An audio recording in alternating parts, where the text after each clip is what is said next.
Some people might argue against this video because they think, why in the world would you make a video about narcissists and love?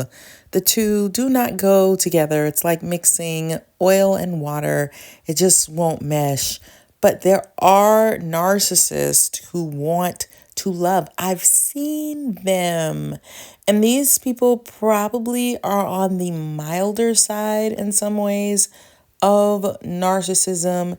And these people may do some things to show love, but it's definitely going to be on the more external side of it.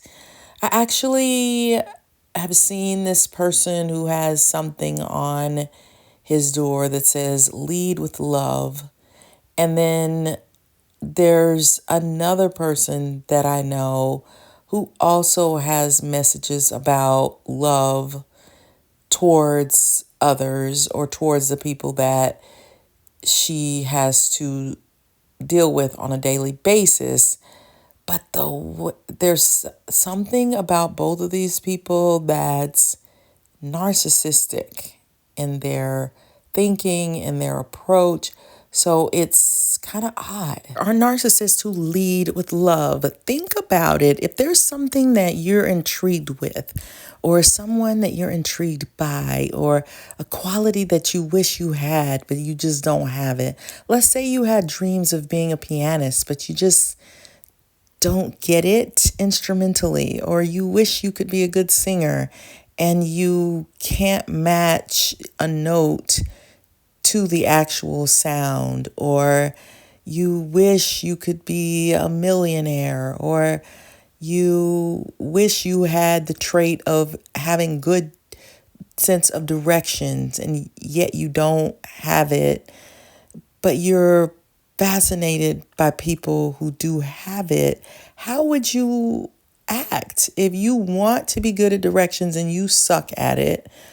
Or you wish you could put things together like household appliances, or build a little shed for your backyard, but you are clueless on that. Or you wish you knew how to fix your own car, like some people do your own oil changes, for example, and you just, no matter how hard you try, you just don't get it, but you want to be good at it. First of all, a lot of people talk about imposter syndrome, where you're actually phenomenal at something, but you downplay your abilities thinking I could be better, I could do better. And yet you really truly are an expert in that field, but you always feel like something's missing, or you don't recognize your gifts and talents at the height of what they are. And then there are people with Dunning-Kruger syndrome who try to take over everything, and they kind of lightweight suck or big time suck. They don't have the skills, they haven't studied, they don't have the experience, and yet they're jumping in there acting like the expert, and they don't have the expertise. It's like some people who want to be YouTubers, and I'm not knocking anybody wanting to be one, but there are people who put themselves in a field of expertise where they have absolutely no credentials, but they want to be good at it, but they're lacking in it because they don't have the skills. They have an ulterior motive, or they just want to be in charge at work, but they haven't had the experience that other people have had. And so they're leading all wrong, and it's just a hot mess. That's more Dunning-Kruger.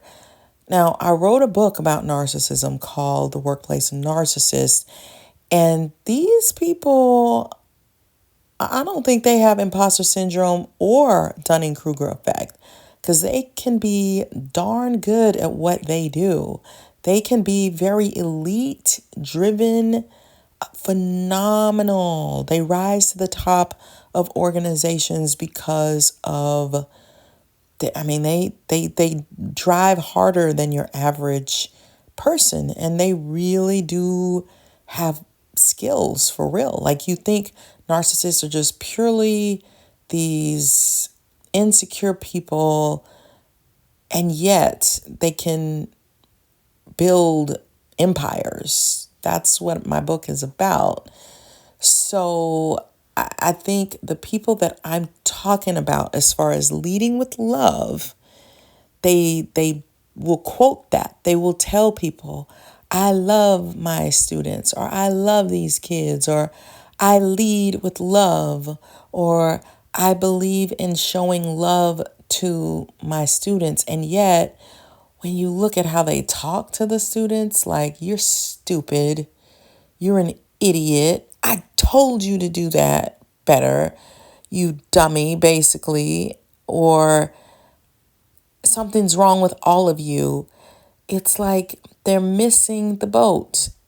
So why would somebody who doesn't understand love claim to be leading with it? It's like the examples that I just gave you, where you want to be good at something, you're curious about it, and you think you're hitting the mark with your crookedly made shed that you put in the backyard.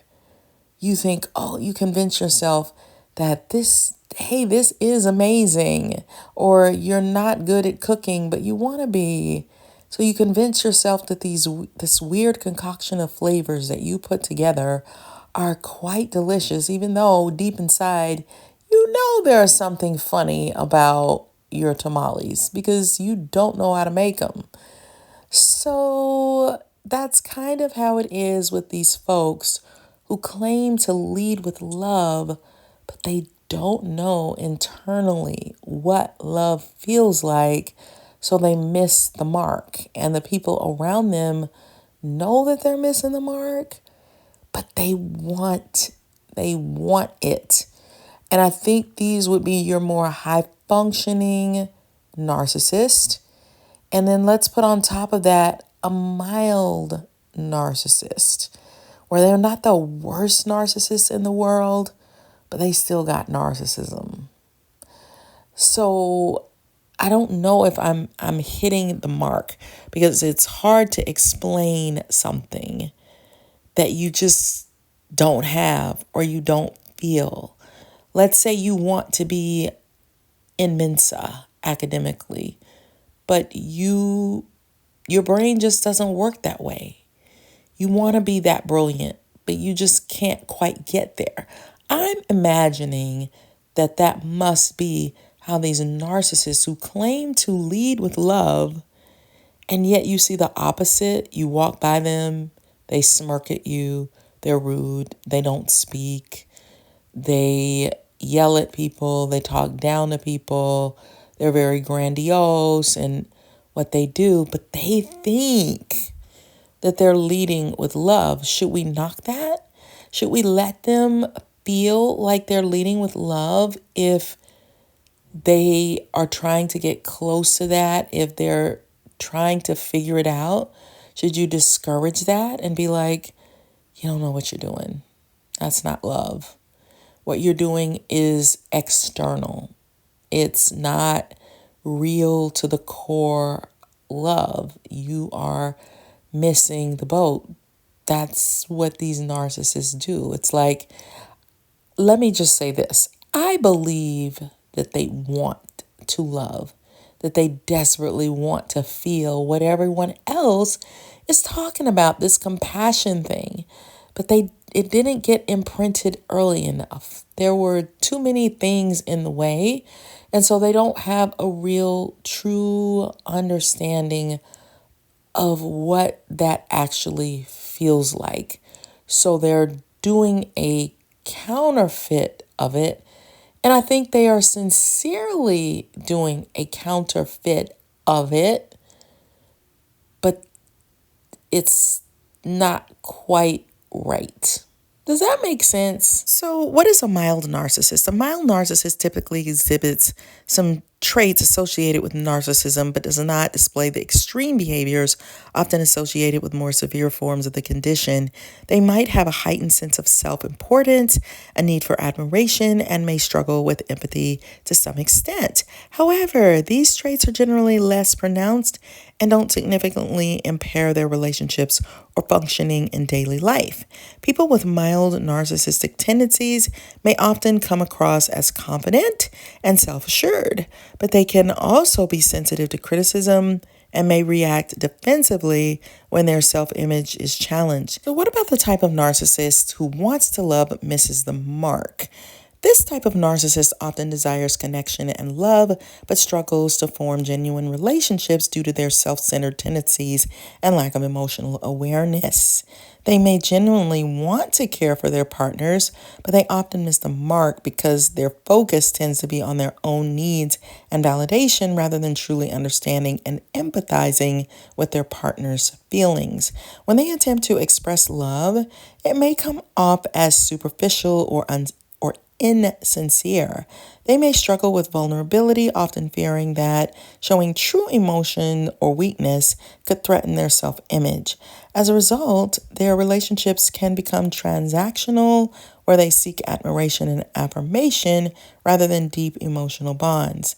Their intentions to love can be overshadowed by their need for attention and recognition, leading to conflicts and misunderstandings. So it's not that these people can't show kindness or really try to give respect to certain people, or that they aren't walking on eggshells at times with you to try to please you. I think there are times when that does come forward, but this pattern can create a cycle of frustration for both them and their partners, as they may not recognize the impact of their behavior on the relationship. Healing and growth can occur if they become more self-aware and willing to address their emotional deficits, seeking to understand love in a deeper, more reciprocal way. I knew a teacher who thought something was wrong with every student in her room. And she could also be very rude to the boss. Like if the boss came and said hello, she would say, "What?" But she was one that claimed to lead with love. So this behavior could reflect certain narcissistic traits, particularly in the context of a person who has an inflated sense of their own importance and a lack of empathy for others. So here are some ways that this behavior aligns with narcissistic tendencies. Number one, projection. The belief that every student has psychological issues may stem from the individual projecting their own insecurities or issues onto the students. This can indicate a lack of self-awareness and an inability to recognize the problem may lie within themselves rather than the students.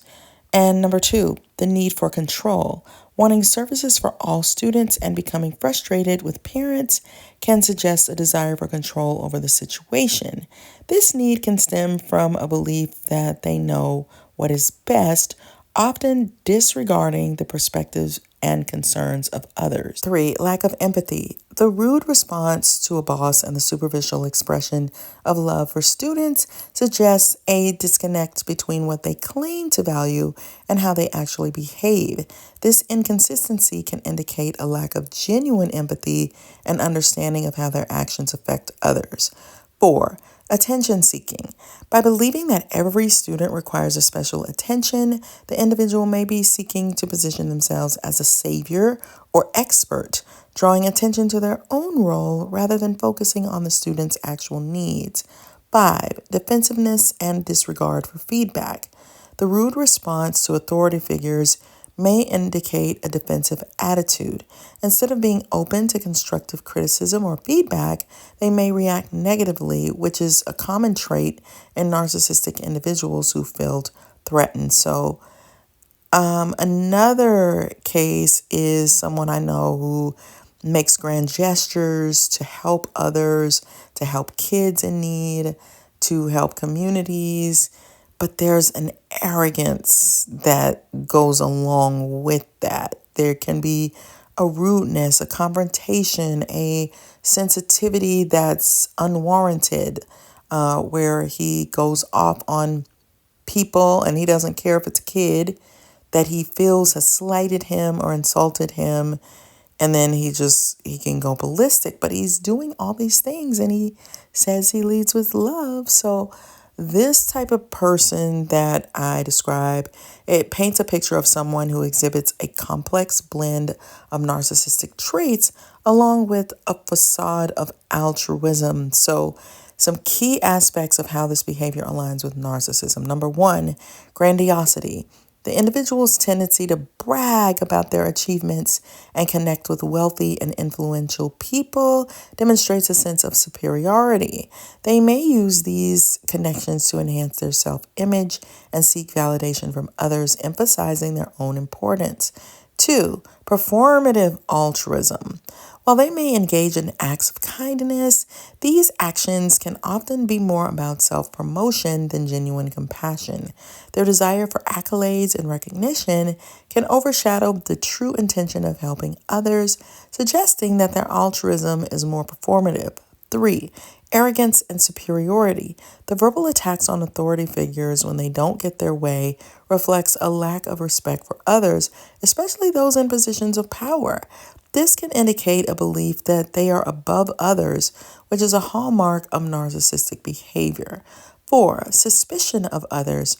Approaching people with suspicion until they get to know them can suggest a lack of trust and an underlying belief that others may not be as capable or worthy. This behavior can stem from insecurity and a need to maintain control over their relationships. Five, inconsistent values. The dichotomy between preaching love and kindness while exhibiting arrogance and suspicion reveals a disconnect in their values. This inconsistency can confuse those around them as their words may not align with their actions. Six, need for admiration. Their global speaking engagements and accolades that this person often participates in serves to reinforce their need for admiration and validation. The focus on external recognition can indicate their self-worth is heavily tied to how others perceive them. So, in essence, this person exhibits classic narcissistic traits where the desire for recognition and validation often overshadows genuine concern for others.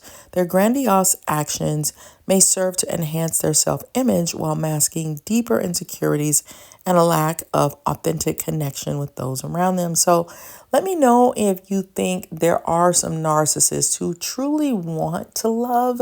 They just don't know how to get there. It's like climbing a mountain and never quite reaching the top, but they're trying. I do think there are some who want to feel that feeling, but if it hasn't been imprinted internally, the only way to express it is externally because they don't really feel it internally. But I do think, controversially so, that there are some narcissists who are reaching for love and to feel that and to bestow that onto others. But if we were to tell them the truth, it's like, oh, you're missing the mark. So if you want to learn more about these type of people, then you definitely want to get my book, The Workplace NaRCISSiST, because I think it's a fascinating deep dive that people often miss. But it's important because you could end up mating and relating with one of these folks.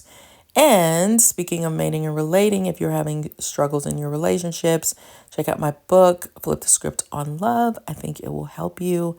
And if you like studying personality types, I wrote a book called With ENFJ, From ENFJ with Love. They're all by Tamara Hunter Zyon on Amazon. Link in the description.